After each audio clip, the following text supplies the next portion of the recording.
Hey everybody, and welcome to 3-Minute Racquet Reviews. Today's frame is the Head Prestige Pro Auxetic 2.0. In terms of the ground strokes, I found this one to be better than its predecessor. I'd give it an 8 out of 10 simply because the layup feels more solid and more plush, allowing for that sensation to contact to feel exceptionally steady and stable. In terms of the net play, I'd give this a 9 out of 10. I think this Prestige Pro is exceptional at the net, super maneuverable, a lot of heft behind the ball, and great pocketing on volleys. In terms of the serve, I'd give this a 7.5 out of 10. I think it is better than its predecessor in terms of having heft of shot, being able to snap through that contact point at the top of your serve with a little bit more juice.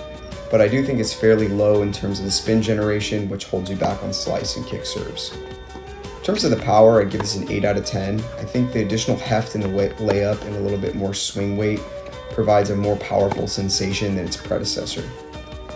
In terms of control, I'd give this an 8.5 out of 10. A classic Prestige in regards to control. You're going to be able to put the ball on the dime and generally look for smaller targets on the court. This one is just no exception there.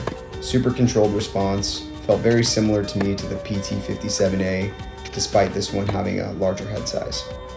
In terms of spin, I'd give this a 6 out of 10.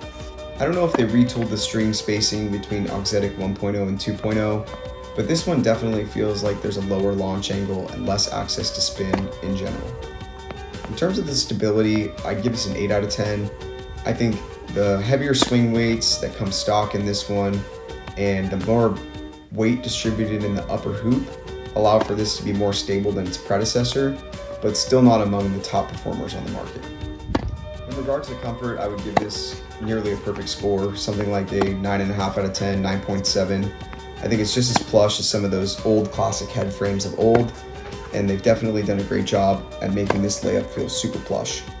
In terms of the flex profile, I'd also classify this in a lower yoke. I think this is a classic Prestige snap through contact sensation. The racket head seems to lag a little bit and then really snap through contact.